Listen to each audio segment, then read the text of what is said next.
ये आज डॉक्टर मनमोहन सिंह को अन्ना हजारे ने चिट्ठी जो लिखी है, ये बेसिकली 16 अगस्त से जो अनशन जारी होगा उसका एक तरह से नोटिस है।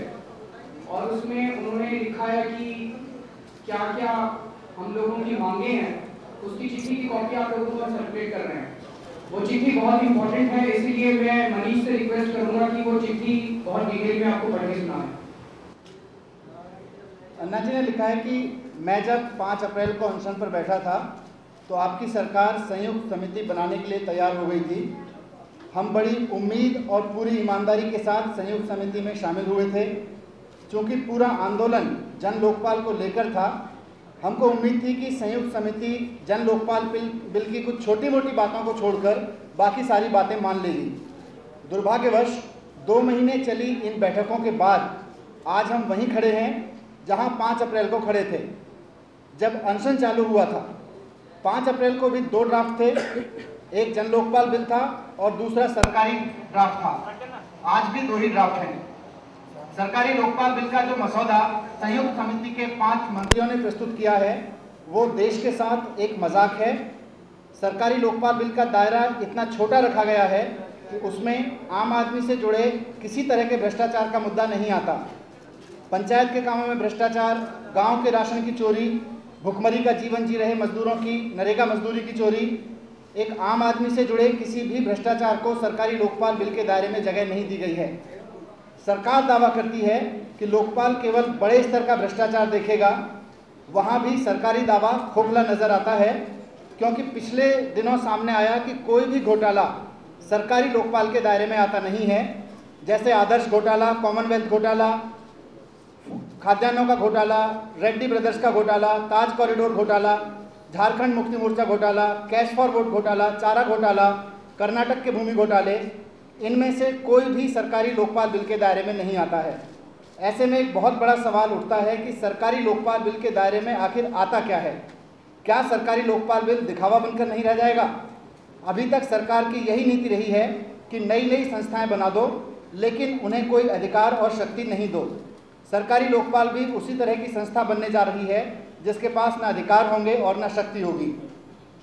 सारे राज्यों के कर्मचारियों को आपने इस कानून के दायरे से बाहर रखा है।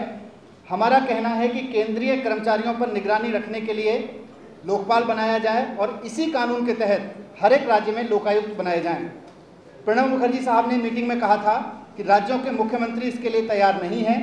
पहली बात तो ये है कि राज्यों के मुख्यमंत्रियों से इसके बारे में पूछने की ज़रूरत ही नहीं थी, क्योंकि ये मामला संविधान की कॉन्करेंट लिस्ट में आता है और इस पर केंद्र सरकार कानून बना सकती है। और दूसरी बात यह कि कांग्रेस शासित सभी राज्यों के मुख्यमंत्रियों ने लिखा था कि वो पार्टी हाईकमान की बात मानेंगे। जो फैसला पार्टी हाईकमान लेगा वो वही उनको मंजूर होगा। तो अन्ना साहब लिखते हैं आगे कि आप मुख्यमंत्रियों के पाले में गेंद डाल रहे हैं और मुख्यमंत्री आपकी तरफ, दोनों अपनी जिम्मेदारी एक दूसरे के ऊपर डाल रहे हैं। इससे भ्रष्टाचार से कैसे निपटा जा सकता है? हमें समझ में नहीं आता कि सरकार एक ही कानून के जरिए लोकपाल और लोकायुक्त बनाने में क्यों हिचक रही है। क्या राज्य सरकारों के भ्रष्टाचार से निजात पाने के लिए जनता को अभी और कई साल तक इंतजार करना पड़ेगा? संयुक्त समिति की बैठकों में हमने बार बार आपके मंत्रियों से कहा था कि लोकपाल के दायरे में सारे सरकारी कर्मचारी आने चाहिए। एक आदमी को तो निचले स्तर के अधिकारियों के भ्रष्टाचार से रोज जूझना पड़ता है और उन्हीं को आपने इस कानून से बाहर कर दिया है। भारत सरकार हर साल 30,000 करोड़ रुपए से ज़्यादा के राशन की सब्सिडी देती है, जिसमें से 80% की चोरी हो जाती है। स्कूल, अस्पताल, सड़क आदि के काम में तमाम तरह का भ्रष्टाचार होता है जो सरकारी लोकपाल बिल के दायरे में नहीं है। ये सारी चोरी निचले स्तर के अधिकारियों द्वारा ही की जाती है। स्वर्गीय राजीव गांधी जी ने कहा था कि आज सरकार के 1 रुपये में से जनता तक मात्र 15 पैसा ही पहुंचता है और बाकी का 85% या तो चोरी हो जाता है या जनता को उसका कोई लाभ नहीं मिलता। हमारा ये कहना है कि अगर 100 रुपये में से 25 पैसे, यहाँ थोड़ा सा ध्यान दीजिएगा, कई बार कन्फ्यूजन हुआ है इस चीज़ को लेके। हमारा ये कहना है कि अगर 100 रुपये में से 25 पैसे यानी 1 रुपये में से मात्र 1/4 पैसे के बराबर भ्रष्टाचार रोकने के लिए खर्च कर दिया जाए तो 15% की जगह 100% पैसे का लाभ सीधे जनता को मिलने लगेगा। आज़ादी के 62 सालों के बाद तक हमने प्रभावी भ्रष्टाचार निरोधक तंत्र नहीं बनाया और आज भी सरकार की इच्छा शक्ति इसके लिए नजर नहीं आती है। आपके मंत्रियों का कहना था कि देश में केंद्र और राज्य सरकारों को मिलाकर 1.25 करोड़ से ज़्यादा कर्मचारी हैं इतने कर्मचारियों के भ्रष्टाचार पर निगरानी रखने के लिए तो ढेरों कर्मचारियों की जरूरत पड़ेगी। हमारा आपसे पूछना है कि क्या इस कारण से आप इन सबको भ्रष्टाचार करने के लिए खुला छोड़ देंगे? हमारा देश बहुत बड़ा है, हमारे देश में ढेरों सरकारी कर्मचारी हैं, तो जाहिर सी बात है कि इनके भ्रष्टाचार पर निगरानी रखने के लिए भी ढेरों कर्मचारियों की जरूरत पड़ेगी। मैं अत्यंत विनम्रता के साथ आपसे जानना चाहता हूं कि एक आम आदमी भ्रष्टाचार की शिकायत लेकर आज कहां जाए? ये अन्ना साहब का सवाल है। क्या उसको समाधान देना आपकी सरकार का फर्ज नहीं है? आज आज़ादी के 62 सालों के बाद अगर आपकी सरकार आम आदमी को भ्रष्टाचार से निजात दिलवाने में अपने आप को असमर्थ पाती है तो ये दुर्भाग्यपूर्ण है। कानून की नज़रों में भ्रष्टाचार उतना ही घोर अपराध है जितना बलात्कार और हत्या। आज भ्रष्टाचार सरकार की रग रग में छा गया है। कल यदि हत्या और बलात्कार की वारदातें इतनी बढ़ जाएं जितना आज भ्रष्टाचार बढ़ गया है, तो क्या आपकी सरकार का यही रवैया होगा? मेरा मानना है कि किसी भी सरकार का सर्वप्रथम कार्य समाज को अपराध से मुक्ति दिलवाना है। किसी भी हालत में कोई भी सरकार ये नहीं कह सकती कि हम अपराध से मुक्ति दिलवाने में असमर्थ हैं और ये ऐसे ही चलता रहेगा। आपकी सरकार को भ्रष्टाचार के खिलाफ ठोस कदम उठाने ही होंगे और हम इससे कम के लिए तैयार नहीं हैं। मैं आम आदमी के भ्रष्टाचार का समाधान खोजने के लिए कटिबद्ध हूँ। इसके लिए मैं और मेरे साथी बड़ी से बड़ी कुर्बानी देने के लिए तैयार हैं। आपकी सरकार के कुछ मंत्रियों ने और पार्टी के कुछ उच्च पदाधिकारियों ने धमकी दी है कि अगर 16 अगस्त से मैं अनशन पर बैठा तो हमारे आंदोलन को भी वैसे ही कुचल दिया जाएगा जैसे बाबा रामदेव के आंदोलन को कुचला गया था। ऐसे उच्च पदाधिकारियों के इस तरह के बयान दुर्भाग्यपूर्ण हैं। ये बयान संविधान के खिलाफ हैं, क्योंकि संविधान इस देश के नागरिकों को बिना हथियारों के शांतिपूर्वक इकट्ठा होकर प्रदर्शन करने का मौलिक अधिकार देता है। इस तरह की धमकियां हमारे मौलिक अधिकारों का हनन है। लेकिन फिर भी यदि आपकी सरकार हमारे आंदोलन को कुचलती है तो हम हर स्थिति के लिए तैयार हैं। हम गिरफ्तारियां देने के लिए तैयार हैं, लाठियां खाने के लिए तैयार हैं, लेकिन किसी भी हालत में हमारा हाथ नहीं उठेगा। पूरा आंदोलन अहिंसात्मक रहेगा। हम हर बलिदान के लिए तैयार हैं, पर अब इससे और ज़्यादा भ्रष्टाचार बर्दाश्त नहीं करेंगे। ऐसा सुनने में आया है कि आपकी सरकार अगस्त के पहले हफ्ते में संसद में लोकपाल बिल प्रस्तुत करेगी। हमारी आपसे विनती है कि संसद में जन लोकपाल बिल ही प्रस्तुत किया जाए। अभी जो सरकारी लोकपाल बिल का मसौदा है उसमें ढेर सारी कमियां हैं। उन कमियों की सूची इस पत्र के साथ संलग्न है। उसमें वो कमियां दूर करके ही संसद में उसे प्रस्तुत किया जाए। संसद उस बिल पर क्या निर्णय लेती है इसके लिए हम संसदीय प्रक्रियाओं का इंतजार करने के लिए तैयार हैं, लेकिन कम से कम आपकी सरकार एक सख्त कानून तो संसद में प्रस्तुत करे। यदि संलग्न सूची के हिसाब से सभी कमियों को दूर करके एक सख्त लोकपाल कानून संसद में 16 अगस्त से पहले प्रस्तुत नहीं किया गया तो मेरे पास इसके सिवाय कोई चारा नहीं रह जाएगा कि मैं 16 अगस्त से अनिश्चितकालीन अनशन के लिए फिर से बैठूं। जब मैंने 8 अप्रैल को पिछला अनशन तोड़ा था तो ऐसा बोला था कि यदि सरकार 15 अगस्त तक एक सशक्त कानून पास नहीं करती है तो मैं 16 अगस्त से फिर से अनशन पर बैठूंगा। मुझे पूरी उम्मीद है कि आपकी सरकार जन भावनाओं के अनुरूप भ्रष्टाचार को रोकने के लिए संसद में एक सख्त कानून रखने का साहस दिखाएगी। मुझे आपके उत्तर का इंतजार रहेगा। भवदीय अन्ना हजारे। ये अन्ना साहब की तरफ से चिट्ठी गई है। अब मैं अन्ना साहब से रिक्वेस्ट करूंगा कि वो इसको आगे अपनी बात।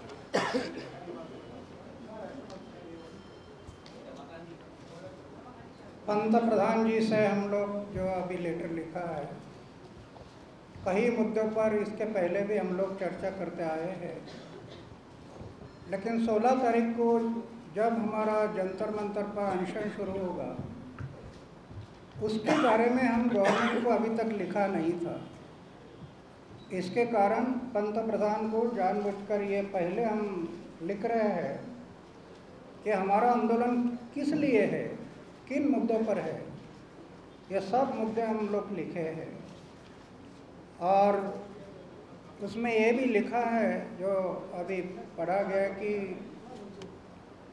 जैसे रामदेव बाबा का आंदोलन कुचल दिया ऐसे अन्ना हजारे का भी आंदोलन कुचल देंगे।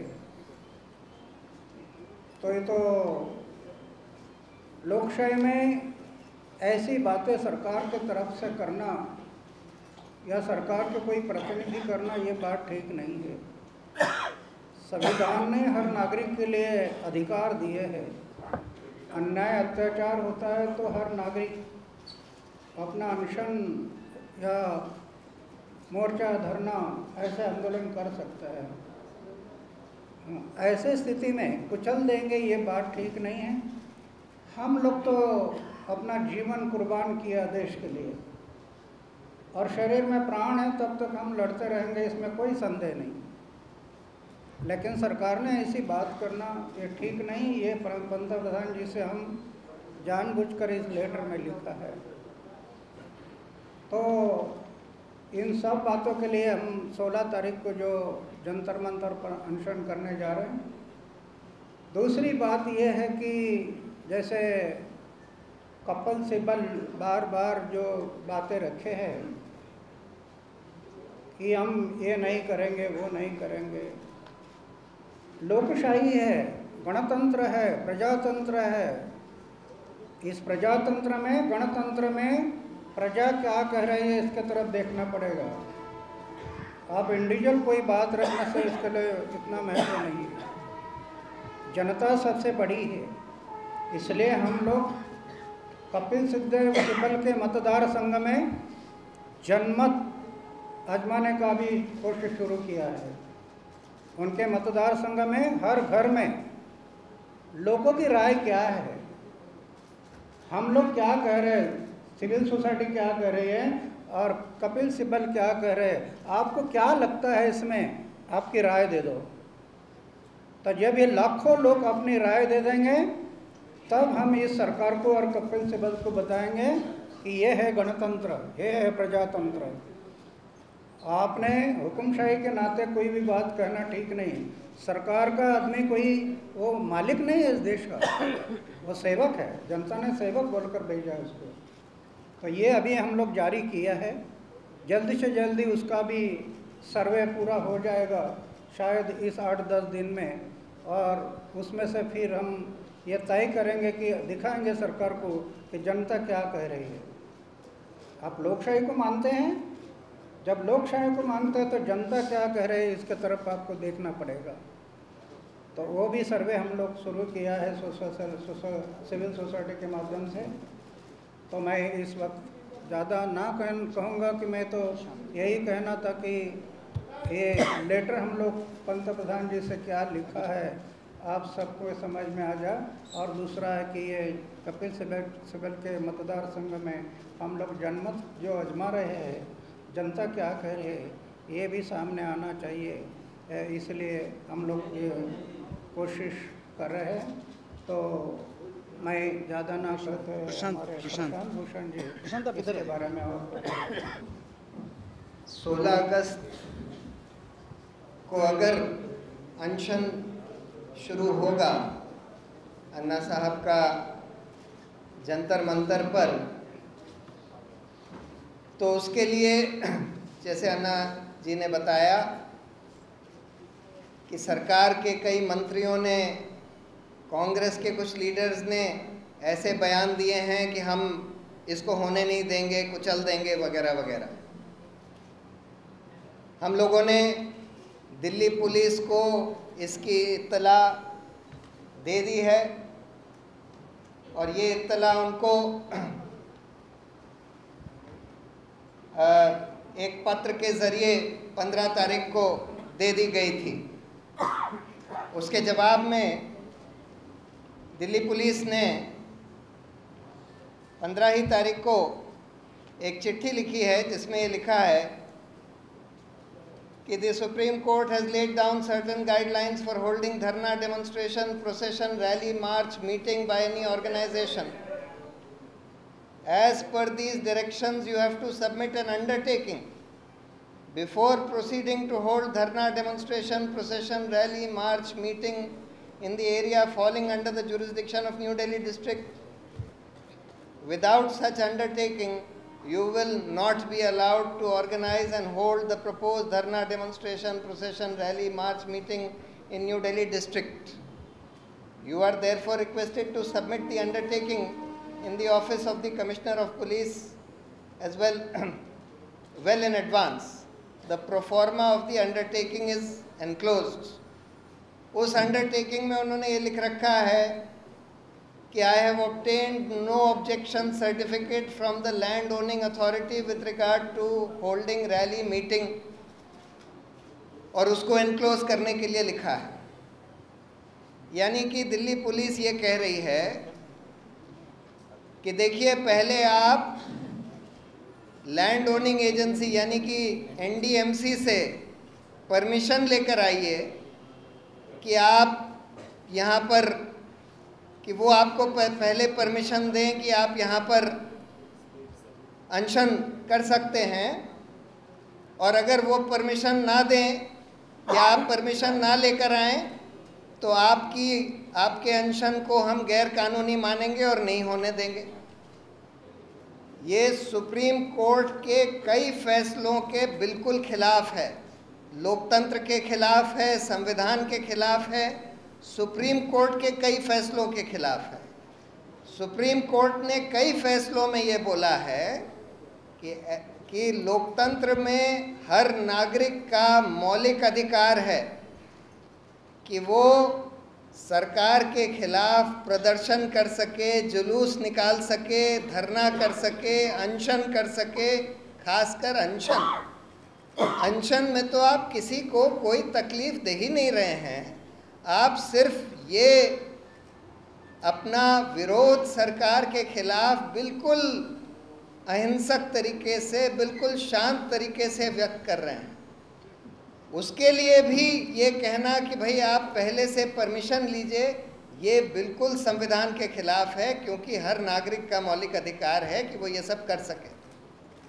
लेकिन फिर भी सुप्रीम कोर्ट के ये कहने के बावजूद भी कई फैसलों में कॉन्स्टिट्यूशन बेंच, 6 जजों की बेंच ने ये बोला है, फिर भी इस तरह का दिल्ली पुलिस, हम लोगों ने हाल में, पहले तो ये लोग धारा 144 लगाते थे, हर 2 महीने में नया नोटिफिकेशन इशू कर देते थे, जो कि 2 महीने तक चालू रहता था कि भाई कोई भी 5 आदमियों से ज़्यादा अगर इकट्ठा होंगे तो उसके लिए आप पहले हमसे परमिशन लीजिए।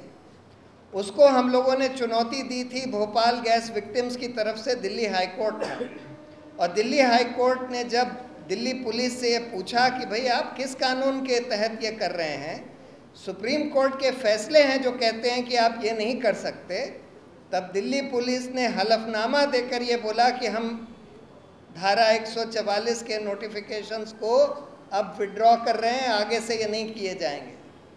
लेकिन फिर भी आज वो ये कह रहे हैं कि नहीं, आप पहले से परमिशन लेकर आइए, एनडीएमसी से परमिशन लेकर आइए, नहीं तो आपका हम नहीं परमिट करेंगे।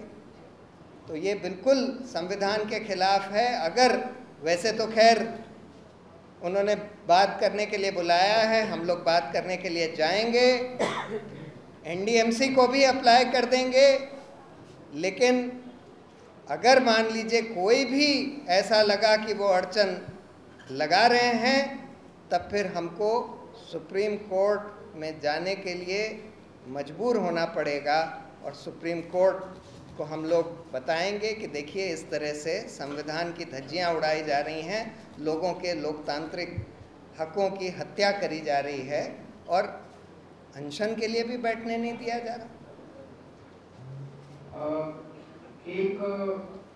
21 तारीख से 24 तारीख तक हम लोग कपिल सिब्बल साहब की चांदनी चौक कंस्टिट्यूएंसी में रेफरेंडम कराने जा रहे हैं। देश के सामने 2 कानून हैं, एक सरकारी बिल है, एक जन लोकपाल बिल है। कौन सा कानून संसद में प्रस्तुत होना चाहिए? ये जनतंत्र है जिसमें जनता की चलनी चाहिए। अभी तक जितने सर्वे करवाए गए, आउटलुक ने सर्वे करवाया, हिंदुस्तान टाइम्स ने कराया, CNN ने कराया, सारे सर्वे में जन लोकपाल बिल को भारी बहुमत मिला है।